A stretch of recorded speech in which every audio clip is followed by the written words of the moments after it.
हमने नहीं पढ़ाया होगा। नहीं, वैसे पढ़ा है बुक वगैरह से। नॉर्मल, ठीक है। देखिए, बेरोजगारी जो टॉपिक है, यह चाहे जीएस में, इकोनॉमिक्स में पढ़ लीजिए, चाहे असिस्टेंट प्रोफेसर के लिए पढ़ना हो आपको, ठीक है, या एनटीए नेट के लिए, एनटीए नेट सोशियोलॉजी, ठीक है, इन सभी में जो है आपको ये टॉपिक पूछा जाता है, कथन करण के रूप में भी आता है, और एक बेरोजगारी के प्रकार से क्वेश्चन पूछा जाता है कि यह किस प्रकार की बेरोजगारी होती है। तो इन सभी को हम लोग सभी कंपटीशन में पूछा जाता है, इसलिए इसको मैं एक हाईलाइटेड करके आपको पढ़ा दे रहा हूं, ठीक है। तो सबसे पहले बेरोजगारी होती क्या है, अनएम्प्लॉयमेंट क्या होता है, बेकारी, इसी को बेकारी भी कहते हैं कहीं कहीं। अनएम्प्लॉयमेंट होता क्या है, देखिए, इसका सीधा सीधा अर्थ है कि यदि किसी व्यक्ति के पास कोई योग्यता है, उसकी योग्यता के अनुसार यदि उसको कार्य नहीं मिल रहा है, मेन यही होना चाहिए, रियल में क्या होना चाहिए, योग्यता के अनुसार काम ना मिले।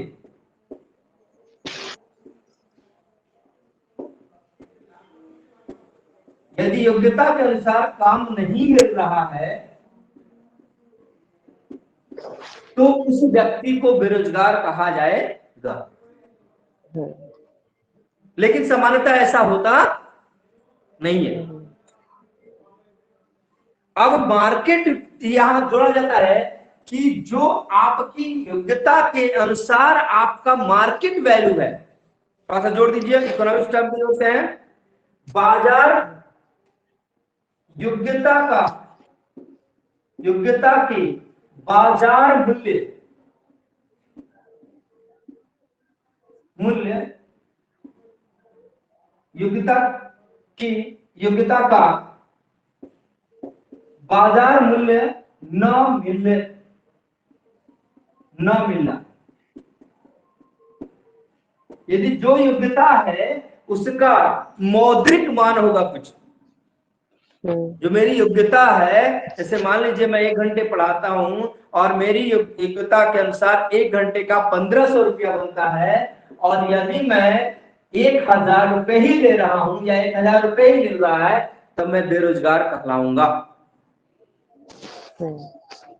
आगे समझ में, थोड़ा ब्रॉड कॉन्सेप्ट है कि जो योग्यता, जो हमारा बाजार मूल्य है, वह नहीं मिल पा रहा है व्यक्ति को, तो वह बेरोजगार कहलाएगा।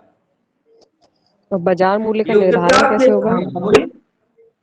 बाजार मूल्य का निर्धारण कैसे करेंगे? बाजार मूल्य का निर्धारण बाजार करेगा, हम थोड़ा करेंगे, यही तो प्रॉब्लम है। अच्छा। बाजार मूल्य का निर्धारण बाजार करेगा, डिमांड और सप्लाई पे डिपेंड करता है। डिमांड बढ़ गई तो वैल्यू हमारी क्या हो गई, बढ़ गई। भाई एग्जाम आ गए सारे एक साथ, तो टीचर की डिमांड क्या हो गई, बढ़ गई। तो टीचर की मार्केट वैल्यू क्या हो गई, बढ़ गई। और यदि जो मार्केट वैल्यू चल रही है उस पर यदि आपको काम नहीं मिल रहा, तो आप क्या है, बेरोजगार हैं। बेरोजगार, ठीक ठीक। तो जो योग्यता, एक तो सिंपल याद रखिए, योग्यता के अनुसार यदि आपको काम नहीं मिल रहा है, योग्यता के अनुसार वेतन नहीं मिल रहा है, इसका मतलब कि आप बेरोजगार हैं। यदि मेरे अंदर योग्यता है शिक्षक की और मैं चपरासी का काम कर रहा हूं, तो मैं भी बेरोजगार की श्रेणी में आ जाऊंगा। मुझे काम किसका दिया जा रहा है, चपरासी का, तो मैं बेरोजगार की श्रेणी में आ जाऊंगा। भारत में एक प्रॉब्लम क्या है पता है, बोलते हैं कि भारत में बेरोजगारी कम कैसे हो गई। दुनिया डेटा जुटाती है, जबकि इस समय भारत में बेरोजगारी 7.4% है, बहुत बड़ी बात नहीं है। भारत में जो बेरोजगारी है, ये अक्टूबर का डेटा है, 18 अक्टूबर का डेटा है। भारत में बेरोजगारी 7.4% है भाई, बस। जिसको सरकार अभी ज्यादा समझ रही है, उसको कम करना है। ये बेरोजगारी जो है, तो फिर इतने लोग बेरोजगार क्यों घूम रहे हैं, क्या रीजन है भाई? योग्यता तो है, हम काम नहीं करेंगे भाई, हम तो रोजगार उसी को मानते हैं जो सरकारी ठप्पा लग जाए, जबकि वो ही केवल रोजगार नहीं है, जो प्राइवेट जॉब कर रहे हैं वो भी रोजगार है। मतलब कहा जाए कि 7.4% लोग ही हैं जो काम नहीं या उनको रोजगार नहीं मिला है। बाकी कहा जाए कि आपका कितना 92.6% लोग क्या है, रोजगार में लगे हुए रोजगार। हैं। बेरोजगार बहुत ज्यादा हो गया ना जी। तो किस तरह बेरोजगारी को हम लोग प्रेजेंट कर रहे हैं? हम सरकारी आधार पर चिल्ला रहे हैं बेरोजगारी है, बेरोजगारी है, बेरोजगारी। बेरोजगारी है कहाँ? सरकारी आया समझे? तो जो बेरोजगार हैं उनका कारण यदि है, सबसे बड़े भारत की यदि बात करते हैं, योग्यता तो है लेकिन उस योग्यता के अनुसार कहीं वेतन नहीं मिल रहा है, इसलिए व्यक्ति वहां काम नहीं कर रहा है। या मिल भी रहा है तो हम नहीं काम करना चाहते हैं, हमको क्या करना है, सरकारी ही ठप्पा लगवाना है। अब यदि भाई एक चीज और जानिए कि रियल में रोजगार या भारत में श्रमिक कौन सा वर्ग है? भारत में श्रमिक वर्ग किसको बोलेंगे? कौन सा वर्ग है? कार्यशील जनसंख्या किसको बोलेंगे? क्वेश्चन पूछा गया बेटा, कार्यशील जनसंख्या।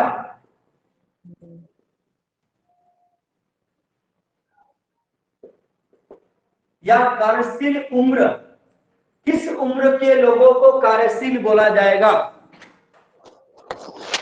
इसको जानना जरूरी है। युवा वर्ग को।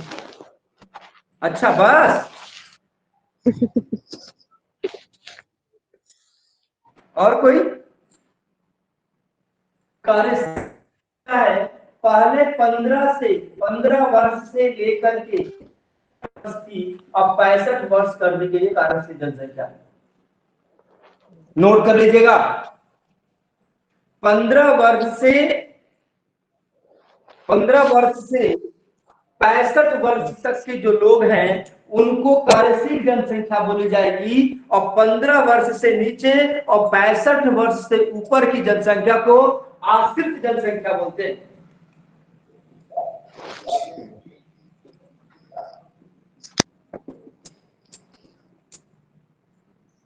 पंद्रह से नीचे और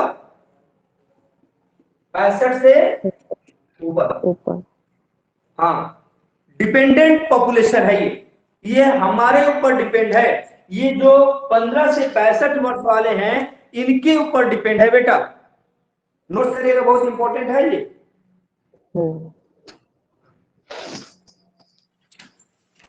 अब इसी से क्लियर हो जाए, जो 15 से 65 वर्ष के बीच में है इन्हीं में से 7.4% लोग अभी भी क्या हैं, बेरोजगार है। ये गवर्नमेंट के आंकड़े हैं। बाकी पॉपुलेशन क्या है, आश्रित, कार्यशील है। 7.4% ही केवल अनएम्प्लॉयमेंट है। अनएम्प्लॉयमेंट समझ लीजिए,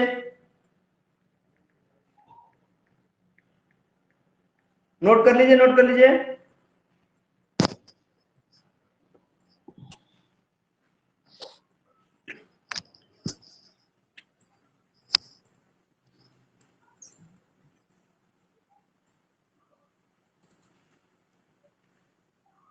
ठीक है, चलिए, कहीं कहीं 65 भी आता है, कहीं कहीं 64 वर्ष भी आता है, तो दोनों क्लियर है। याद मोटा मोटी याद रखिए, 15 वर्ष से लेकर के 65 वर्ष तक की आयु के लोग कार्यशील जनसंख्या में काउंट किए जाएंगे। अब आता है, ये तो क्लियर हो गया बेटा जी कि अनएम्प्लॉयमेंट क्या है, बेरोजगारी क्या है। जो व्यक्ति के पास योग्यता है उस योग्यता के अनुसार उसको काम नहीं मिल पा रहा है, उसको वेतन नहीं मिल पा रहा है, वह व्यक्ति बेरोजगार कहलाएगा। दोनों कंडीशन में, काम ना मिलना, वेतन भी ना मिलना। 15,000 रुपया मान लीजिए 4 घंटे का वो कोई व्यक्ति की योग्यता है और उसको 5,000 रुपया ही मिल रहा है तो बेरोजगार की श्रेणी में आएगा। क्लियर है? अब देखिए,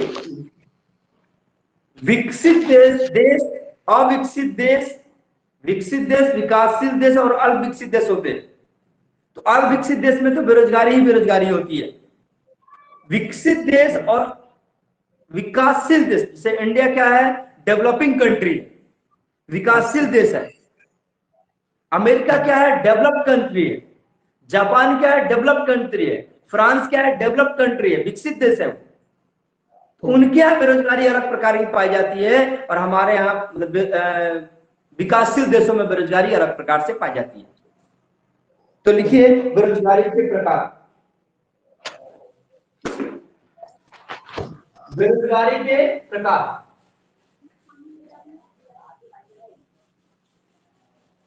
दो कॉलम बना लीजिए, एक एक करके आपको एक्सप्लेन कर दूंगा। सबसे पहले जो है विकसित देश,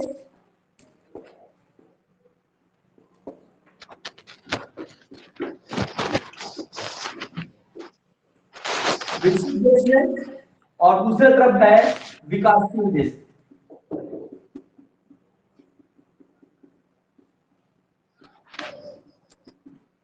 विकसित और विकासशील देश, विकसित देश और विकासशील देश। अब इसमें कौन कौन से नोट करिए, थोड़ा समझा भी दूंगा आपको।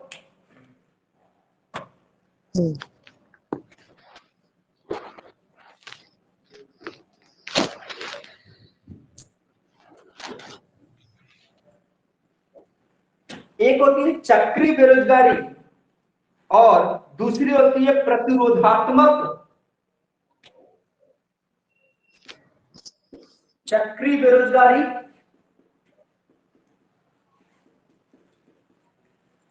ये सबसे ज्यादा वही देखने को मिलेगी, चक्रीय बेरोजगारी, और दूसरी होती है आपकी प्रतिरोधात्मक।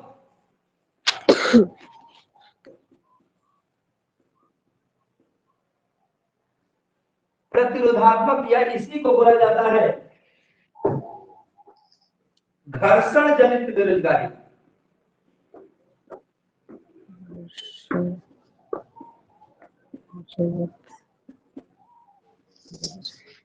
घर्षण जनित बेरोजगारी, ठीक है।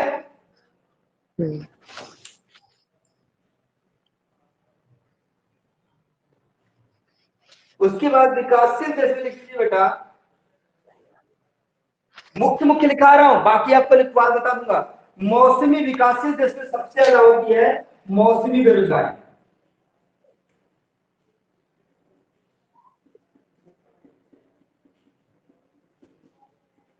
मौसमी बेरोजगारी।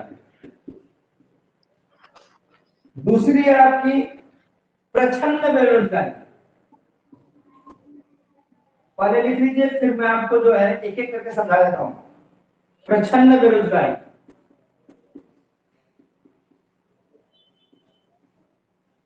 तीसरी है आपकी संरचनात्मक बेरोजगारी,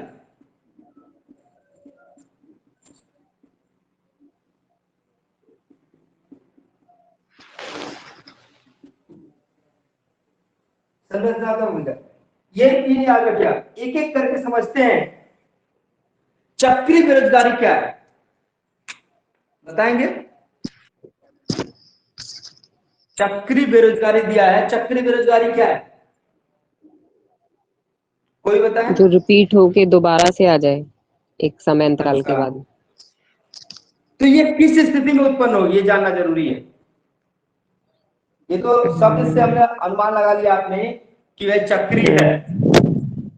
देखिए यह बेरोजगारी यह सामान्यतः विकसित देशों में ही आती है, जैसे आर्थिक मंदी की स्थिति आ जाए। एक समय आता है जब क्या होता है, कोई प्राकृतिक आपदा आ जाए या क्या आ जाए, आर्थिक मंदी की स्थिति हो जाए, इस स्थिति में पैदा होती है चक्रीय बेरोजगारी। लोगों की छटनी शुरू हो जाती है।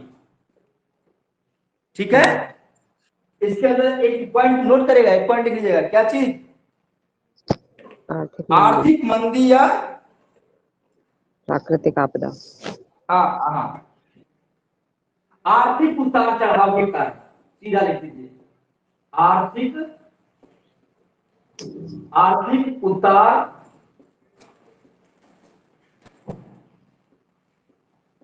चढ़ाव के कारण। उतार चढ़ाव का कारण क्या हो सकता है? उतार चढ़ाव का कारण हो सकता है क्या चीज? आर्थिक मंदी, भाई आर्थिक मंदी भी हो सकती है या प्राकृतिक आपदा भी हो सकती है। हम्म, इसीलिए प्राकृतिक आपदा प्रबंधन पहले से हम लोग मैनेज करके रखते हैं, ताकि आएगी तो इसको हैंडल किया जा सके। जैसे अमेरिका में जो सबसे ज्यादा मंदी आई थी, वो आई थी 2007 की इकोनॉमिकल क्राइसिस जो आई थी वर्ल्ड में, अमेरिका से स्टार्ट हुआ था और पूरे विश्व को प्रभावित किया था। लोगों को क्या करने लगा, जो काम पे लगे हुए लोग हैं उनको निकाला जाने लगा, तो बेरोजगार हुए कि नहीं हुए? भारत ने इस बेरोजगारी से लड़ लिया। क्यों लड़ा? मैंने आपको तरीका बताया कि भारत एकमात्र ऐसा देश था जिस पर बहुत ज्यादा प्रभाव नहीं पड़ा 2007 का। क्योंकि सरकार संभाल लेती है ना फिर। सरकार, देखिए हमारे पास सामाजिक कल्याण है, लेकिन सरकार भी सरकार से ज्यादा प्राइवेट कंपनियां भारत की संभाली, जिसको हमेशा हम लोग सोचते रहते हैं। भारत में फ्लेक्सिबिलिटी बहुत ज्यादा है हर रूल में। कंपनियां बहुत अच्छी अच्छी कंपनियां थी, उन्होंने अपने एम्प्लॉय से बैठ करके बातें किया, बोला भाई देखिए विश्व में आर्थिक मंदी चल रही है, दो ही विकल्प है, हम छटनी करेंगे, या तो आप जब तक आर्थिक स्थिति खराब रहती है आप कम वेतन पे कार्य करने के लिए तैयार हैं तो आपकी नौकरी नहीं जाएगी, अदरवाइज छटनी जरूरी है। जब संकट का समय आता है तो भारतीय सबसे ज्यादा सक्रिय होते हैं। तो जो मालिक, और बोला गया ना कि जो मार्क्स की थ्योरी है वो आकर के भारत में फेल हो जाती है। मालिक और श्रमिक ने मिलकर के क्या किया, समायोजन, इस महामंदी से लड़ने का सॉल्यूशन निकाला कि हम कम वेतन पे काम करेंगे, छटनी के शिकार नहीं होंगे। नहीं, और यही कारण था कि भारत में मंदी का प्रभाव नहीं पड़ा, क्योंकि हमारे यहाँ बोला जाता है विश्व में जो है भारत में सबसे ज्यादा श्रम शक्ति है, चाइना में, चाइना के बाद हमारे पास है। भाई जितनी पॉपुलेशन उतना श्रम शक्ति, और सस्ती भी है भाई, हमारा क्या है, सस्ती भी है। सस्ता लेबर, पीएससी, हाँ वो श्रमिक बोल रहे हैं इसलिए थोड़ा सा रिस्पेक्ट दे रहे हैं, लेबर बोले तो क्या आती फीलिंग अलग आ रही है, श्रमिक बोले लगता है रिस्पेक्ट दे रहे हैं। हमारे यहाँ पीएचडी किया हुआ व्यक्ति भी 1500 रुपए में पढ़ाने के लिए तैयार हो जाता है। इससे बड़ी चीज फ्लेक्सिबिलिटी क्या चाहिए? पीएचडी किया हुआ बंदा क्या कर सकता है, 5000 और 10,000 रुपए डिग्री कॉलेजों में पढ़ा रहे हैं भाई। इससे बड़ा फ्लेक्सिबिलिटी क्या चाहिए? पीएचडी आप हैं, यही यूरोपीय बेरोजगारी परिभाषा में और भारतीय बेरोजगारी परिभाषा में जमीन आसमान का फर्क है। यूरोपीय है, उसने पीएचडी किया है, असिस्टेंट प्रोफेसर की क्वालिटी है, स्टार्टिंग सैलरी 75,000 वो लेगा ही लेगा मिनिमम, नहीं तो बेरोजगार बना रहेगा। हम नहीं भैया कोई बात नहीं, घर चलाना है, 15-20 हजार दे दो, टेंशन फ्री। यूजीसी भी निर्धारित कितना की है, 25,000 की है। प्राइवेट का पढ़ा 25,000 आपको दिया जाएगा मिनिमम, 2 लेक्चर मिनिमम 25,000। तो ये जो है आपको याद रखना है, चक्रित बेरोजगारी सामान्यतः विकसित देशों में ही आती है, विकासशील देश इसको हैंडल कर लेते हैं। हमारे यहाँ और ज्यादा बेरोजगारी के प्रकार हैं, छटनी की तो नौबत ही नहीं आती है, लेते ही नहीं छटनी क्या है। और हर फैक्ट्री में, हर कंपनी में 20-25 एम्प्लॉय ऐसे होते हैं जो फालतू के रखे गए होते हैं। क्योंकि चाचा फूफा ताऊ के लड़के हैं, उनका कोई काम नहीं है, पढ़ेंगे अभी हम बेरोजगारी दर, तो छटनी की नौबत ही नहीं। याद रखिए कि चक्रीय बेरोजगारी विकसित देशों में आती है। दूसरा है प्रतिरोधात्मक या घर्षण बेरोजगारी, ये भी विकसित देशों में देखना पड़ता। विकसित देशों में बेरोजगारी होती नहीं है, लगभग नाम मात्र के। लेकिन मैं आपको डेटा यदि बताऊं तो विश्व की ऐसे ऐसे डेवलप कंट्री हैं जिनका बेरोजगारी रेट, अनएम्प्लॉयमेंट रेट 6.5 4.5 मतलब लगभग भारत के आसपास है। बड़े कंट्रीज की बात बता रहा हूं आपको। तो सबसे पहले याद रखिए प्रतिरोधात्मक घर्षण, ये भी है इसी प्रकार का है लगभग, ये व्यक्ति खुद पैदा करता है। या कभी कभी क्या होता है कि समझते चलेगा, लिखवाऊंगा नहीं, कभी कभी क्या होता है कि व्यक्ति एक रोजगार से दूसरे रोजगार में शिफ्ट होता है। भाई मान लीजिए किसी कंपनी में जॉब कर रहा हूं, 5 लाख के पैकेज पे काम कर रहा हूं, और कोई दूसरी कंपनी से ऑफर आ गया 6 लाख का या 10 लाख का ऑफर आ गया। हमने क्या किया कि खुशी के मारे, जबकि भारतीय नहीं गलती करते, भारतीय जब तक उसका ज्वाइनिंग लेटर नहीं मिल जाएगा तब तक इसको रिजाइन नहीं देते, नहीं करेंगे। जब तक हमें दूसरा पत्थर नहीं मिल जाता हम पीछे से पैर नहीं उठाते, वहीं जमे रहते। तो ये लेकिन विकसित देश में है। विकसित देशों में क्यों, मैं क्या बोला, यहाँ बेरोजगारी कम होती है। क्यों होती है? तो हर व्यक्ति मजबूर है काम करने के लिए, काम नहीं करेंगे, घर लोन पे है ईएमआई पे, कार लोन पे है ईएमआई पे, बच्चे पढ़ रहे हैं ईएमआई पे, हर चीज घर का क्या चल रहा है ईएमआई पे। भाई सेविंग नाम की चीज ही नहीं है। आपका घर है वो आपका नहीं है। 18 साल के बाद लात मार के बाहर कर देगा, चलो जाओ 18 के हो गए कमाओ।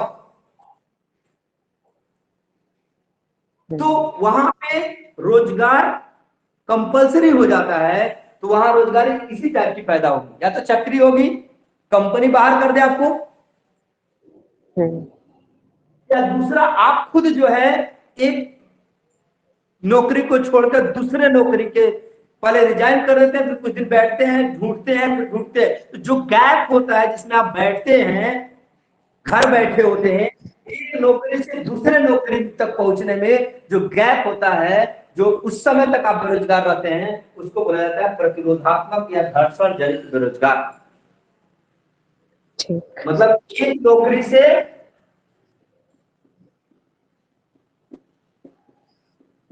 दूसरे नौकरी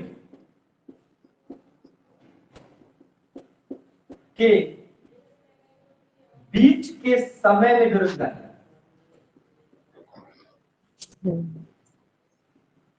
भाई ये तो बस कुछ ही समय की तो होगी। समझे?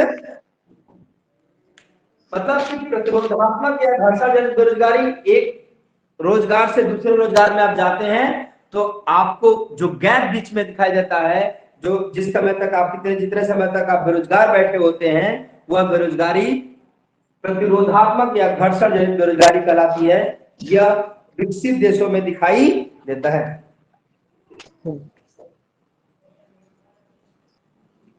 तो पुरानी नौकरी छोड़कर नया रोजगार पाने की अवधि घर्षण जनित बेरोजगारी।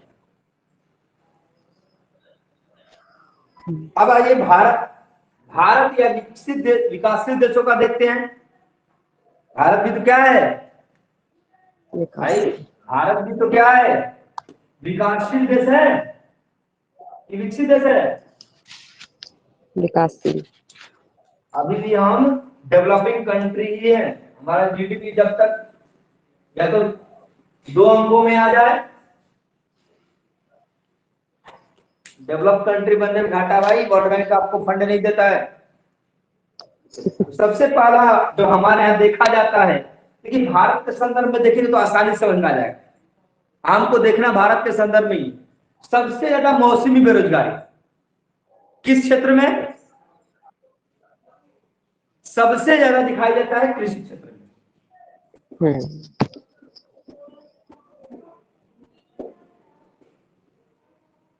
कृषि क्षेत्र में भारत में मौसमी बेरोजगारी दिखाई देती है। कैसे भाई, मौसम आया और मान लीजिए कि फसल लगाने का मौसम आया है, लगा दिए, अब कोई काम नहीं, बेरोजगार घूम रहे। जिस समय काम कर रहे थे उस समय तो क्या थे, रोजगार वाले थे। और जब काम नहीं कर रहे थे तो क्या थे, बेरोजगार। लेकिन भारत में भी स्थिति बदल रही है। हर किसान व्यक्ति मौसमी बेरोजगारी को दूर करने का प्रयास कर रहा है। किसान भी होता है, साथ में छोटा मोटा व्यापार भी करता है। तो मौसमी बेरोजगारी धीरे धीरे कम हो रही है भारत से। मौसमी बेरोजगारी क्या हो रही है बेटा, धीरे धीरे कम हो रही है। अब और कहां हो सकती है मौसमी बेरोजगारी, सोचिए भारत में कृषि की छोड़ के और किसी क्षेत्र में हो सकती है? औद्योगिक क्षेत्र में। कहा? मैंने यहाँ पे देखा है आगरा में, यहाँ पे शूज का काम ज्यादा होता है ना, तो एक टाइम आता है कि हाँ, बिल्कुल भी नहीं होता। नहीं साल भर होता है, ऐसा कोई कभी नहीं होता। यहाँ पे बोलते हैं लोग। नहीं नहीं, इस समय चल रहा है, इस समय जो कोविड क्राइसिस है ये तो छोड़ दीजिए इस समय। अब जैसे क्या होता है कि ठंडी का मौसम है, ठंडी के मौसम में डिमांड हाई हुआ, तो ठंडी आने से पहले, ठंडी आने से पहले रोजगार बढ़ जाएगा, और ठंडी जाते ही रोजगार क्या हो जाएगा, कम हो जाएगा। तो वहां तो ये आ जाएगा बेटा, प्रतिरोधात है, सॉरी चक्री बेरोजगारी आएगी नहीं आएगी वो, उसको तो निकाल दिया ना।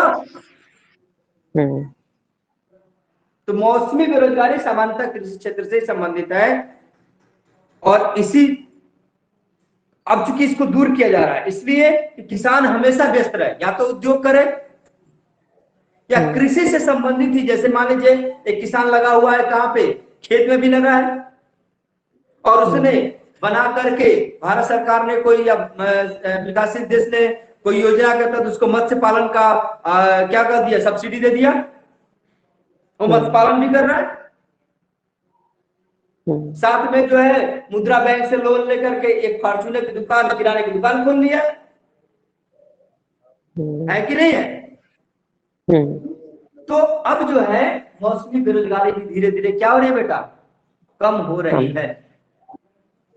यहां तक क्लियर है, मौसमी बेरोजगारी क्लियर है?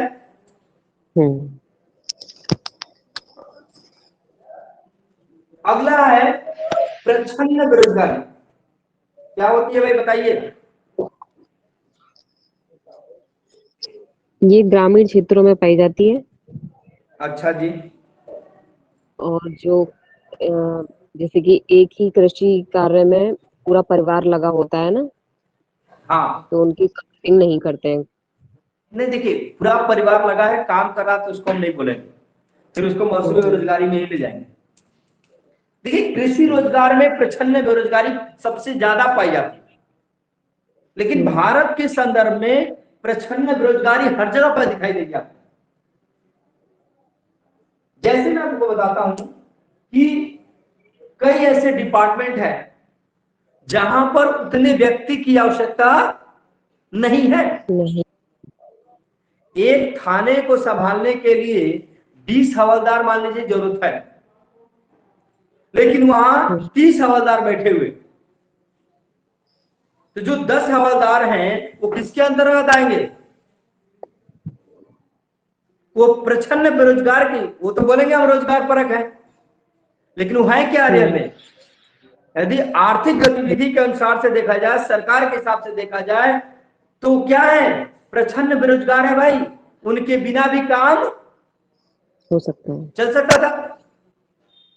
किसान में हम लोग एग्जांपल देते हैं कि किसान में जो नाली बनानी है 4 लोग ही पर्याप्त हैं, और 10 लोग उसी में लगे हुए हैं, तो वो जो 6 लोग लगे हैं वो क्या हो गए, प्रच्छन्न बेरोजगार कहलाएंगे। कृषि क्षेत्र में भी हो सकता है, अन्य क्षेत्रों में प्रचंड बेरोजगारी देखी जा सकती है। मैंने आपको बताया ना अभी कि कंपनियों में फूफा चाचा ताऊ के जो लड़के स्पेशल लगे हैं उनके बिना भी काम हो सकता है, लेकिन वो लगे हुए हैं तो क्या कहलाएंगे? प्रचंड बेरोजगार की श्रेणी में आ जाएंगे। क्लियर है भाई? गोरी बाबू क्लियर हो रहा है? जी सर। ना क्लियर हो बिल्कुल पूछा करिए भाई, आपकी क्लास है, पहले आप समझेंगे उसके बाद किसी को समझना है।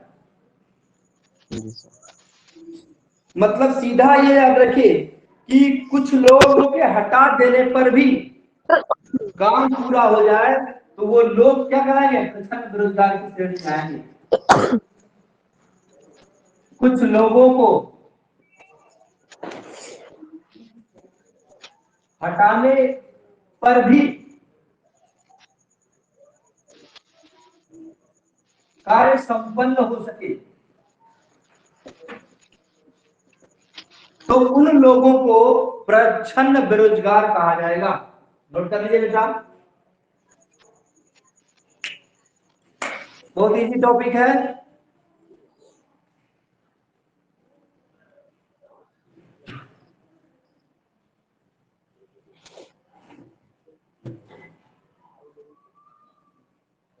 भारत में सबसे ज्यादा प्रच्छन्न बेरोजगारी कृषि क्षेत्र में देखी जाती है, नो डाउट। ग्रामीण क्षेत्रों में भी देखी जाती है,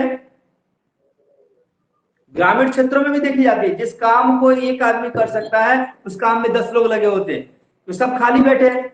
लेकिन अब नहीं, अब इसकी परिभाषा में परिवर्तन करने की आवश्यकता है, क्योंकि अब धीरे धीरे क्या हो रहा है? मौसमी बेरोजगारी भी कम कर रहे हैं लोग खाली नहीं बैठना चाहते। प्रच्छन्न बेरोजगारी को भी लोग नहीं पसंद है, भाई मैं ये काम कर रहा हूं, तू ये काम कर ले, इसको मैं अकेले कर लूंगा। तो धीरे धीरे भारत में भी और विकासशील देशों में प्रच्छन्न बेरोजगारी धीरे धीरे क्या हो रही है? कम हो रही है। ठीक है। एक अब जो है संरचनात्मक बेरोजगारी, ये क्या होती है जी?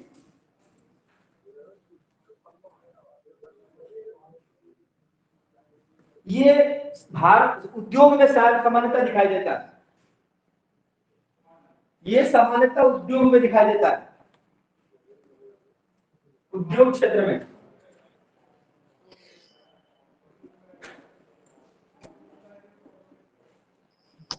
अभी भी मुझे याद है कि जैसे सीधा याद रखिए कि मान लीजिए कि अचानक से एक कोचिंग का ही मैं बताता हूं, एक जो कुछ कोचिंगें बंद हो गई कोविड काल में, कुछ शिक्षक पढ़ाना छोड़ दिए कोविड काल में, वो जो बेरोजगार हुए हैं वो कौन से? संरचनात्मक बेरोजगार हुए। बहुत तत्कालिक है, समझ में आ जाएगा आपको। कहते हैं कि संरचना में कोई ऐसा बदलाव आ जाए जिसके कारण एक बहुत बड़ी संख्या जो है वो किसके शिकार हो जाए? बेरोजगार हो जाए। मतलब वह जो परिवर्तन हुआ है उसमें एडजस्ट ना कर पाए।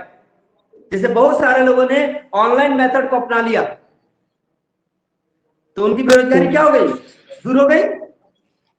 बहुत सारे लोगों ने क्या किया? नहीं अडॉप्ट कर पाए, तो खत्म हो गए, बेरोजगार हो गए।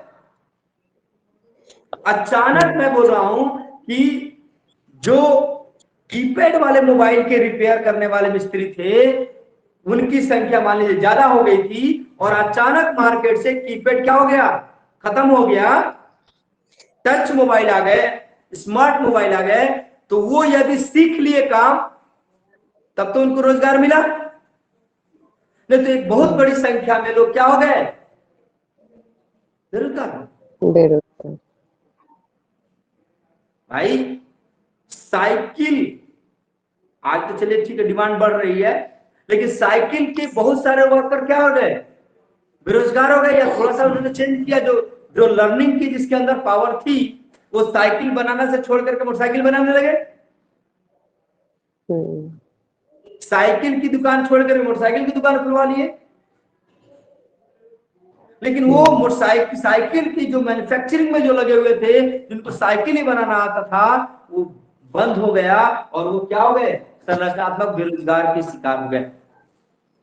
आगे समझ में आ गया। मतलब कि दीर्घकालिक संरचना में परिवर्तन के कारण, उद्योग संरचना में परिवर्तन के कारण उत्पन्न कैसे होता है? औद्योगिक संरचना में परिवर्तन के कारण।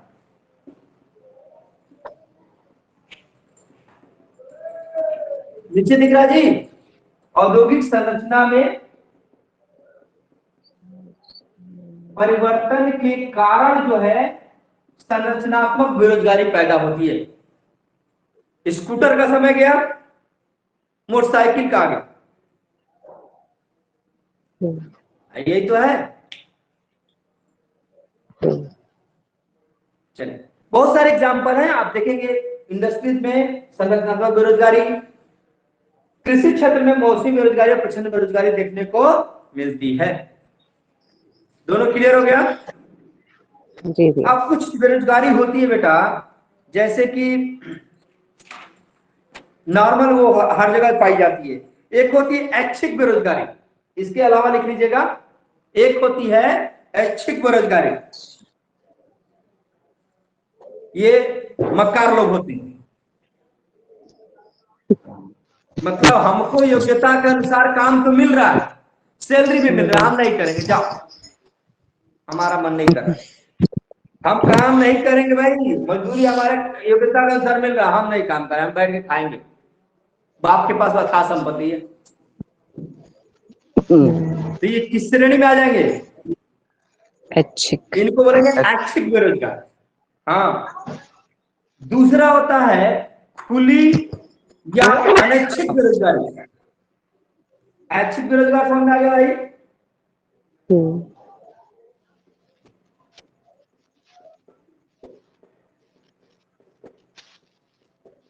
ये दो ही प्रकार के लोग होंगे, या तो बहुत धनी होंगे, उनके बच्चे ऐच्छिक बेरोजगार की श्रेणी में आएंगे, या बहुत ज्यादा क्या होगा,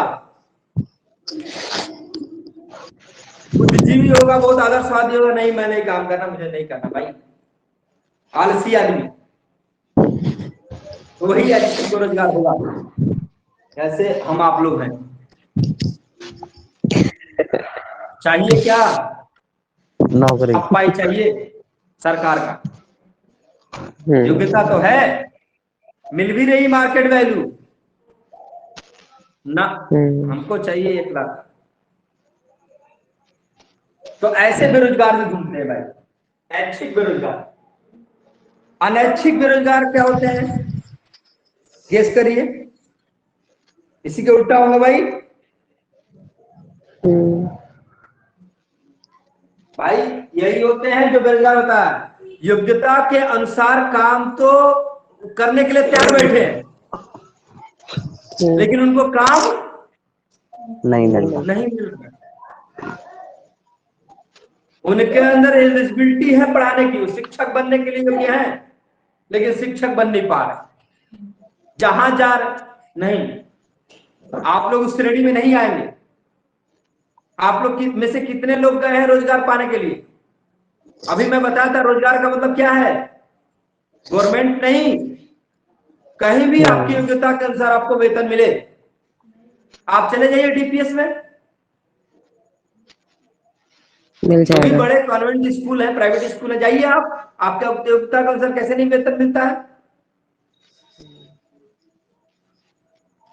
डीपीएस के चाहे जहां भी आप देखिए, बड़े बड़े संस्कार है, डीपीएस है, उसके बाद जीडी गोनका है, इसमें 70-70, 1-1 लाख, 1.5 लाख रुपए सैलरी है, जितना गवर्नमेंट नहीं देती है,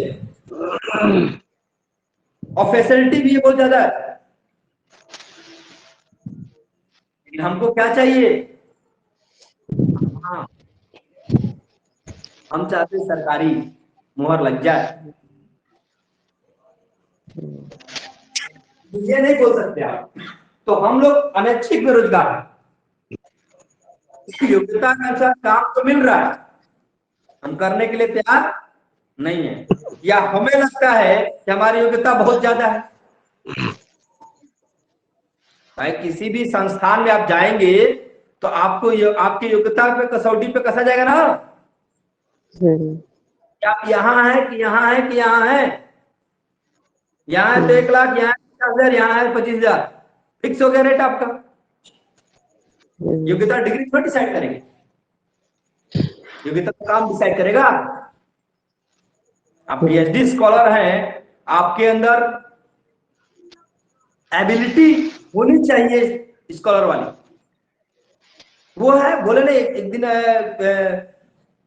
पीएचडी कोर्स वर्क में एक लेक्चर हो रहा था, तो उसमें यही बताया गया था कि जितनी प्राइवेट कंपनियां हैं वो हायर करने के लिए आती हैं, उनके पास योग्य जो है सोशल साइंस के रिसर्च स्कॉलर नहीं मिलते, और मजबूरन कंपनी हार कर आती है, और फिर उससे ज्यादा डबल दाम पर आईआईटी और वहां के बच्चों को हायर करती है। हाईली डिमांड है सोशल साइंस से पीएचडी स्कॉलर्स की, हाईली डिमांड है प्राइवेट सेक्टर में। लेकिन हम लोग योग्य हैं, ये देखना है। यदि योग्य है तो आपको मिलेगा। 1.5 लाख के पैकेज मंथली में लोग जाते हैं बच्चे। योग्यता रखिए, आ रहा समझे? तो हम जी ये जो है, जो अनैच्छिक बेरोजगार में आएंगे, अनैच्छिक बेरोजगार की श्रेणी में आएंगे कौन? हम लोग ही, जो भी हैं, जो योग्यता तो है लेकिन काम करना नहीं चाहते। नहीं, योग्यता यहाँ है, हम काम उपलब्ध है, हम करने के लिए तैयार नहीं है। नहीं है। ठीक है, क्लियर हो गया? ये 2 प्रकार का है मेन, जो मैंने आपको बता दिया, इतना ही याद रखिए। इसी में सबसे ज्यादा पूछा गया है मौसमी, प्रच्छन्न, चक्रीय, ये सबसे ज्यादा पूछा गया है बेरोजगारी अब तक में। तो आपको इनको ज्यादा टारगेट करके चलना है। एक एक टॉपिक मैं कोशिश कर रहा हूं, क्लियर करता चल रहा हूं भैया। हाँ, ये जो चक्रीय बेरोजगारी और प्रतिरोधात्मक बेरोजगारी है, इसको खत्म करने के लिए या इसको समाप्त करने के लिए कुछ मतलब क्या किया जा रहा है वहां पर? देखिए, चक्र मैंने आपको बताया, चक्री बेरोजगारी के लिए आपको आर्थिक प्रबंधन पहले से तैयार करके रखना है। आपदा प्रबंधन से संबंधित चीजों को पहले से तैयार करके रखना। तो हर जगह आपदा प्रबंधन एक्ट बना करके, और पहले से उसके लिए एजेंसी बनी हुई है कि उसका इफेक्ट जो है पूरी जनता पर ना पड़े, उसको ऊपर ऊपर ही कंट्रोल कर लिया जाए। ठीक है, घर्षणात्मक इसको भी पैदा कौन करता है? व्यक्ति खुद। जो व्यक्ति है खुद पैदा कर रहा है।